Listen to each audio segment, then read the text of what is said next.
The warning that echoed across stars, across the cold reaches of space.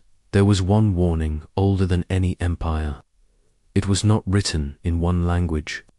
It was carved into stone, sung in whispers, passed in secret from captain to captain. It said, only one thing: never wake the humans. No one alive knew exactly why.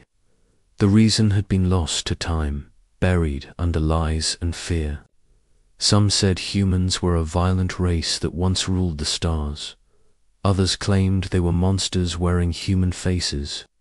A few believed they were only a myth, a story to scare young pilots and keep curious explorers away from Earth. But the warning survived. It survived through wars, through the fall of empires, through the death of entire species. And for a long time, no one dared to test it.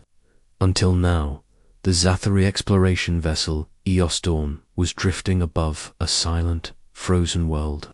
It was the third planet in a dead system, its sun weak and pale. The surface was covered in ice, thicker than mountains. Buried deep below were strange readings, structures too perfect to be natural, energy signatures too strong to be from simple machines. Captain Sarai Vel of the Zathari people stood on the observation deck, staring down at the planet, her second in command. A thin alien named Karvik shifted nervously behind her. Captain, this world matches the forbidden coordinates, Karvik said quietly. You know what that means. Sarai's eyes narrowed. It means a chance to make history. We'll be the first to map the ruins. We'll find out what's down there. Karvik hesitated. It also means this is human territory, or it was. The records are myths, Sarai interrupted. Stories told by cowards who feared the unknown. We're scientists, not children. Prepare the landing party. The Eos Dawn descended through the thin, icy clouds. The landing site was a black scar in the ice, a perfect circle carved into the planet's surface. As the crew approached, they saw strange markings etched into the walls, symbols sharp and angular, glowing faintly even in the dim light. None of them matched any known language. One of the younger crew members, Leary, reached out to touch the markings. The moment her fingers brushed the surface, the ice around them groaned. A low, distant rumble shook the ground. The crew froze. Did anyone else hear that? Leary whispered. Karvik's scales shivered. Yes, and I don't think it came from the planet. They moved deeper into the structure, their footsteps echoing too loudly in the silent halls. The air grew warmer, heavier. It smelled faintly metallic, like old blood in the heart of the ruin. They found it, a chamber vast and silent, lit by pale blue light from machines humming softly against the walls.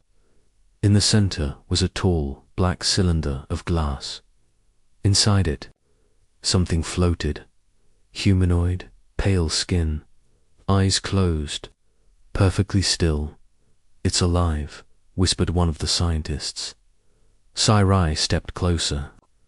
The figure looked peaceful, almost fragile, a preserved specimen, the find of the century. Karvik's voice shook. Captain, that is not a specimen, that is a human. The words hung in the air like a curse. The crew looked at one another, uncertain, afraid. The warning echoed in all their minds. But Sarai's ambition was stronger than fear. Run a scan, she ordered. I want to know exactly what we're looking at. The scanners lit up, beeping rapidly. Strange readings poured in, energy patterns no one had seen before, life signs that seemed to pulse with power, brain activity off the charts. Then, without warning, every light in the room flickered.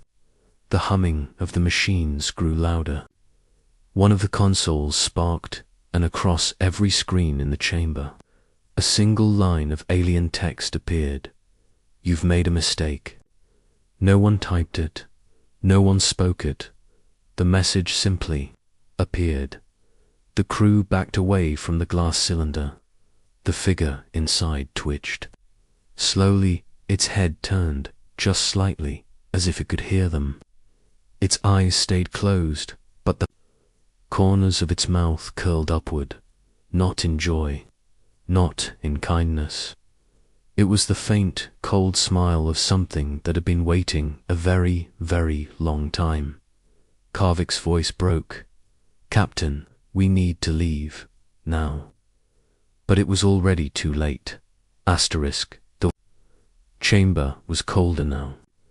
Not in temperature, but in feeling, as if the air itself had grown sharp.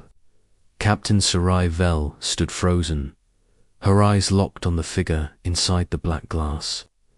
The faint smile still lingered on its face, and she could swear it was aimed directly at her. "We came here for knowledge," Sarai told herself, trying to keep her voice steady. "We are not thieves, we are explorers."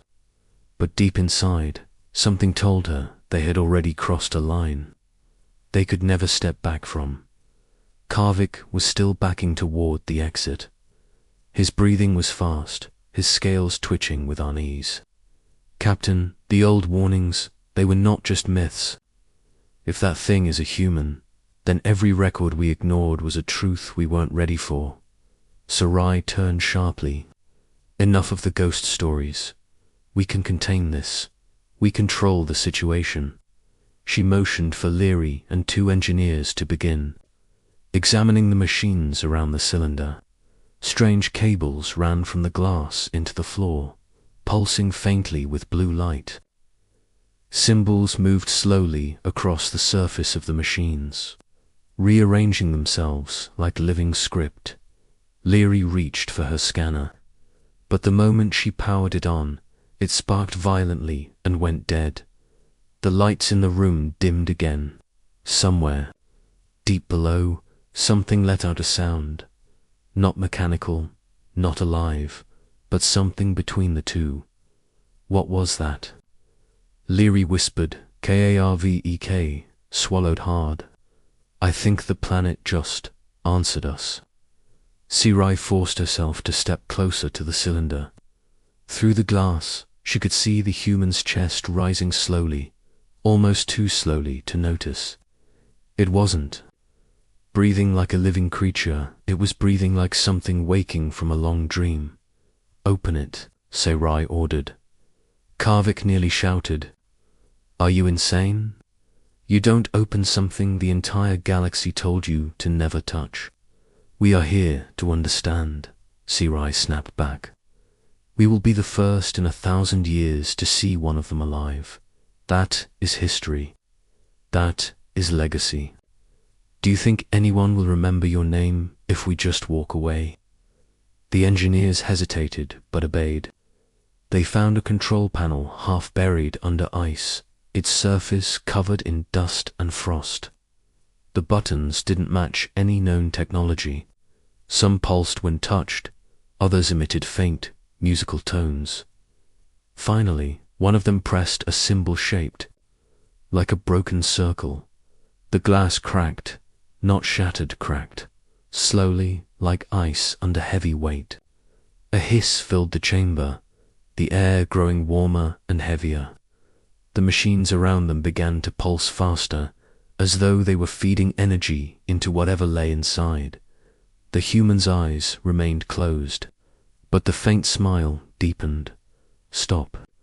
This Karvik demanded, his voice trembling. "Seal it back up. You don't understand what you're doing." But Sarai couldn't stop. Her hands shook, not from fear, but from something else. Fascination. This was not just history. This was power. Power the galaxy had buried and forgotten.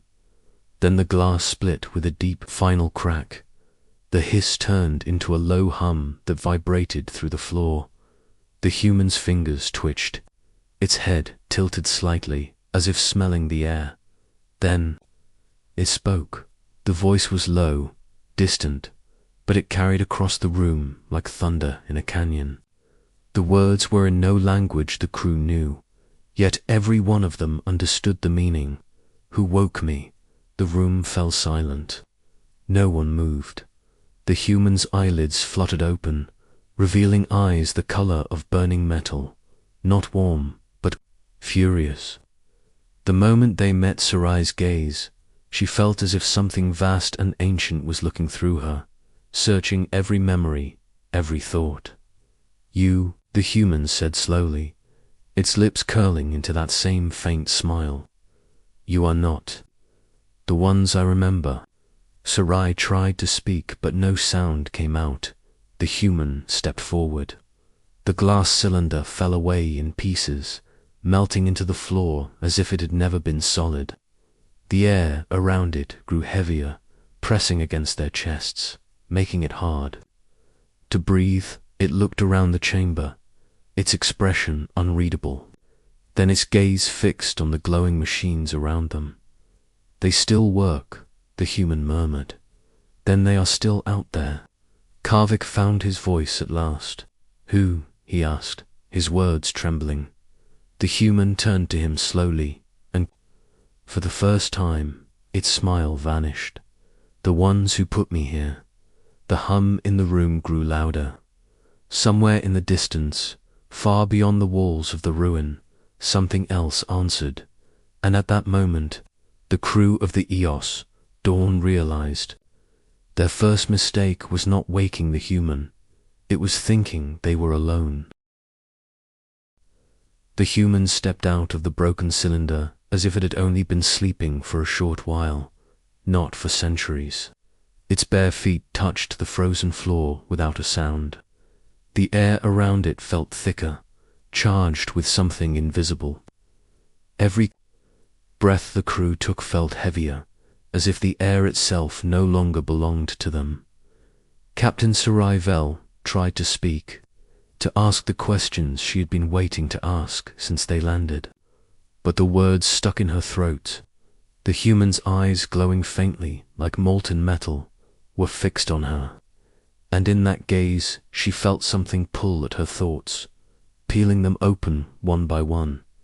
You are not the jailers, the human said, its voice calm, almost soft, yet layered with something deeper, a second tone that vibrated inside their bones. So why are you here? Sarai forced herself to take a step forward. We are explorers. We found you. The human tilted its head slightly. Found me, or freed me. Karvik's voice cracked from the far side of the chamber. It was a mistake. We didn't mean. The human's eyes flicked to him, and Karvik's words died instantly. His breath caught as if invisible fingers pressed against his throat. The human didn't move, didn't raise a hand, yet Karvik stumbled back, clutching his chest. Sarai's hands curled into fists. Stop, you're hurting him. The human blinked slowly. The pressure on Karvik vanished, and he collapsed to the floor, coughing hard. I am not here to hurt, the human said, its tone neutral. I am here because someone made the mistake of putting me away, and I need to know if they are still alive. What do you mean they? Sarai asked, her voice unsteady. The human began walking toward the nearest machine in the chamber. As it approached, the machine's glow brightened, the symbols across its surface shifting like flowing water. The cables pulsed faster, carrying light deep into the walls and far beyond. These are not walls, the human said without looking at them. This place is a signal. Leary, the youngest of the crew, stepped forward nervously. A signal to what? The human turned to her and gave that faint, unsettling smile again to the others. The ground shuddered. Faint, rhythmic thuds echoed from somewhere deep beneath their feet, like the heartbeat of something enormous. The hum that had filled The chamber earlier was now a low vibration that rattled their teeth. Karvik staggered to his feet, his eyes wide. "Captain, this isn't a prison. This is a door." The human turned back toward the group. "Your kind was told never to wake." "Us, yes." Sirai nodded slowly. The smile widened, but it was not friendly. "Then you should ask yourself, who gave that warning? And why were they afraid?" The floor trembled again, harder this time. Dust drifted down from the high ceiling. Far away, a sound like cracking ice rolled through the tunnels. Sirai tried to steady her voice. "If you're telling the truth, then help us. Tell us what you are." The human's eyes burned brighter. "We are the ones who built the ships that burned the skies. We are the reason your empires exist in the shadows of forgotten worlds, and we are not extinct." The last word hung in the air like a cold wind. Without warning, every machine in the chamber flared to life. The light was blinding, the symbols spinning so fast they blurred. Somewhere far above, the Eos Dawn's orbit began to shift, as if pulled by an invisible force. Leary clutched her scanner, but it was useless. The readings were off the charts. "Captain, this isn't just energy. It's transmitting to—" "Where?" Sirai demanded. Leary's voice shook. "Everywhere." The human stepped into the center of the chamber, its arms at its sides, eyes closed. The machine's glow poured into its skin like streams of light. For a brief moment, the crew swore they saw shapes forming in the light around it. Massive ships drifting in darkness, cities burning under strange skies, and the shadow of something that was not entirely human moving among them. When the vision faded, the human opened its eyes again. "They will come for me," it said quietly, "and when they do, they will see you." The meaning sank in like ice. Whoever they were, the crew had just marked themselves. Karvik's breathing grew fast. "We have to get back to the ship, now." Sirai hesitated. She wanted answers, but deep down, she knew they had already gone too far. The human watched them turn toward the exit. "Run if you want," it said softly. "It won't matter." Behind them, the floor split open with a deafening crack, revealing a deep chasm filled with light that pulsed like a heartbeat. The sound that came from it was not mechanical, not natural. It was the sound of something old and waking. The crew of the Eos Dawn ran, but the human did not follow. It simply watched, that faint smile returning as the first echoes of something vast began to rise from the depths. The Eos Dawn tore through the frozen sky, its engines roaring against the thin atmosphere. Inside the ship, no one spoke. The crew's faces were pale, their eyes locked on the floor as if afraid to meet each other's gaze. They had left the human behind in the chamber, but it felt wrong to say they had escaped. Captain Sarivel stood at the bridge's forward viewport, staring at the pale star above the dead world. Her hands were tight on the console. Stood beside her, still breathing unevenly. "You should have destroyed it," Karvik said quietly. Sarai didn't look at him. "We couldn't destroy it, even if we tried." Karvik's eyes narrowed. "Then you understand what's coming." Before Sarai could answer, the ship's lights flickered. Every screen went black for a second. Then a single word appeared, written. In the alien script, none of them should have been able to read, and yet they all understood. "Watching." Leary's voice broke the silence. "Captain." The long-range sensors just picked up multiple contacts. They weren't there a second ago. "Show me," Sarai ordered. The display lit up, revealing dozens of signals on the edge of the system. They were faint, but moving fast. Too fast for any ship they knew. Karvik's scales shivered. That's them, isn't it? The ones it called. The others, Saga didn't answer. She was staring at the readings. The signals weren't just approaching. They were arriving in perfect formation, a military formation. Lyri's fingers danced over the console. These energy signatures, they don't match any known species. They're old, really old, like pre-Empire old. Karvik swallowed, hard. So the stories were true. The silence stretched until Saga finally spoke. Karvik, tell me what you know. All of it. He hesitated, then glanced at the others before stepping closer. The warning about humans. It didn't start as a myth. It was an agreement. A pact made by every major species in the galaxy thousands of years ago. They swore to never wake them, not because they were afraid of what humans would do to them. He paused, his voice low, but because they were afraid of what humans would do to each other. The crew stared at him. Lyri frowned. That doesn't make sense.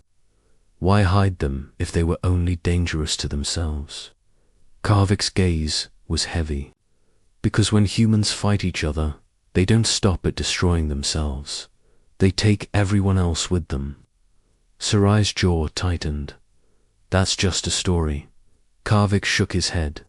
The old archives, the ones locked under the Guild Council, they say humans didn't lose a war. They ended it, every time. Even when they were losing, they found ways to burn entire star systems just to make sure their enemies couldn't win. The last time they fought, they didn't just wipe out their enemies. They erased entire civilizations that had nothing to do with the war. Lyri's voice was barely a whisper. So, that's why the galaxy buried them. Before Saga could reply, the ship's alarms screamed. The signals at the edge of the system had vanished from the scanners. They're gone. Lyri asked. No, Karvik said, his voice hollow. They're here. The viewport filled with shadows. Massive shapes drifted into view, blocking out the pale sun. At first, the crew thought they were asteroids until the shadows began to move with perfect precision. Ships, but not alien ships. These were black, angular, and silent, their hulls covered in markings no one could translate. They didn't broadcast identification. They didn't send messages. They just moved. Slow, deliberate, surrounding the Eos dawn like predators circling prey. Lyri's hands trembled over the console. Captain, these signatures match the energy we picked up from the chamber. These are human ships. Karvik's voice was tight. But that thing in the chamber said the others would come for it. Why are they here for us? As if in answer, a voice filled the bridge. It wasn't coming through the coms. It was inside their heads. You woke one of us. Sarai's breath caught. She looked at Karvik, but his face told her he heard it too. Now we are awake.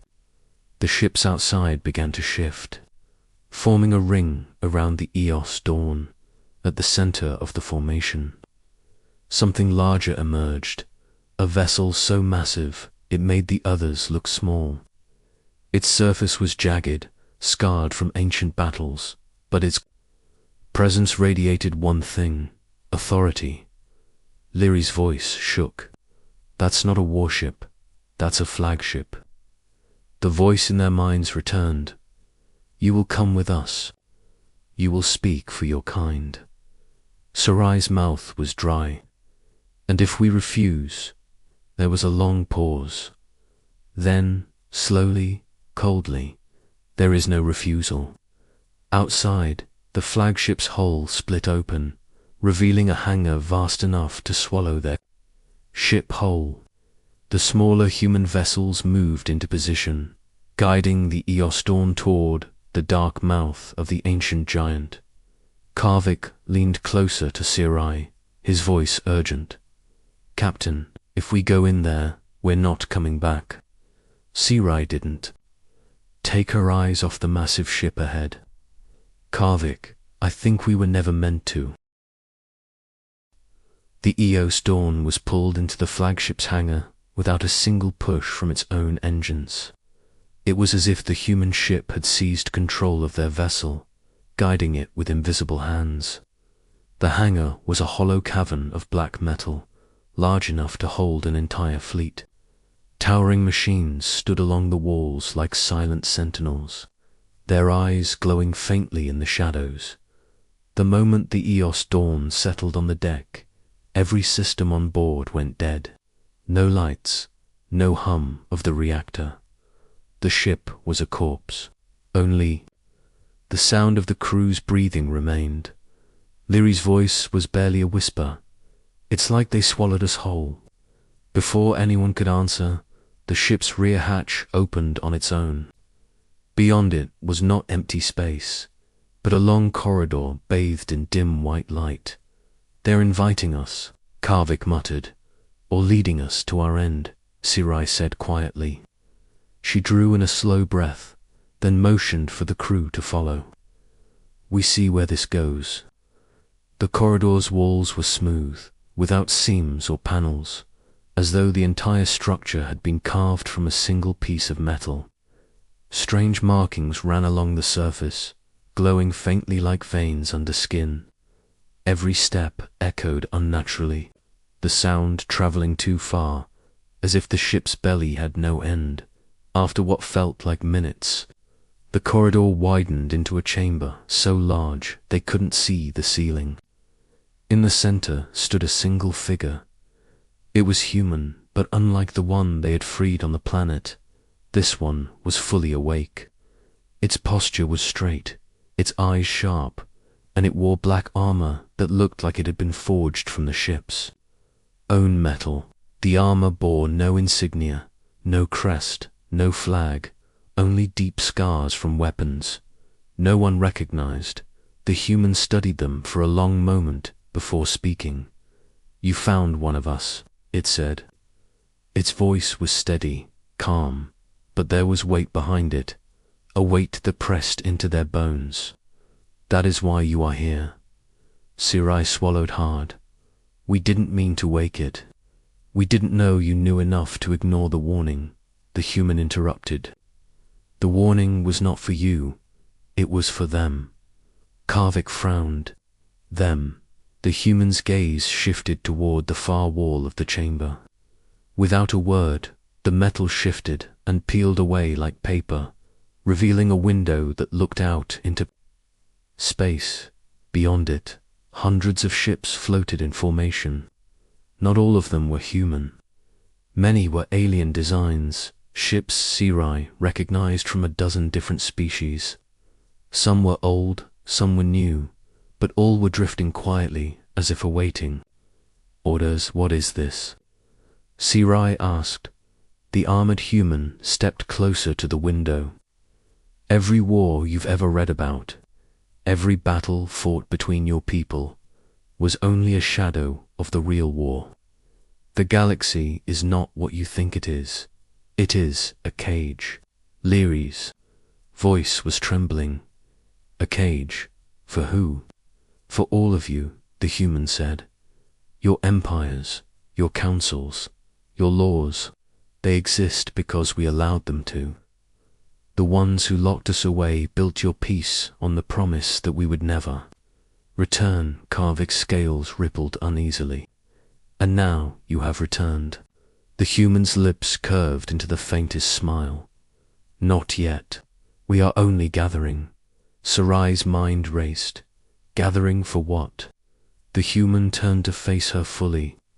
Its eyes burned with the same molten metal light as the sleeper they had. "Awoken, to finish what we started." The words hung in the air like the silence before a storm. Before Sirai could speak again, the chamber shook. The view beyond the window shifted as the flagship turned, aligning with the pale star of the dead world they had just left. From this distance, the planet was a frozen marble, lifeless, quiet. The armored human raised one hand, and outside, the black fleet began to move. It wasn't a hyperspace jump. It wasn't any drive Sarai recognized. The ships simply blurred and vanished, reappearing in orbit above the dead planet. The flagship's voice echoed in their minds. "Awaken the rest." From the surface, pillars of light erupted, dozens of them, as if the planet itself was bleeding energy.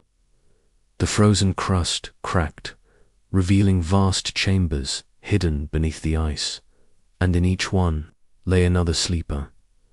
Leary's breath caught. "There are hundreds." Karvik's voice was hollow. "No, thousands." The armored human's voice was quiet but unshakable. "Every one of them remembers the war. Every one of them remembers what was taken, and every one of them will fight." Again, Sarai's heart pounded in her chest. "And what happens to the rest of the galaxy when you do?" The human looked at her for a long moment. The same thing that happened last time. Outside, the first sleeper opened its eyes. Then, another and another. The light from their awakening lit the frozen world like a second sun. Sarai's crew stood in silence, the truth crashing down on them. The warning had never been about keeping humans safe. It had been about keeping everyone else safe from humans. Now, it was too late. The armored human turned toward them one last time. "You will carry our message. Tell them we are awake." "And if they resist?" Sarai asked. That faint, cold smile returned. "They won't resist for long." The fleet began to turn toward the stars. Humanity was returning, and nothing would be the same.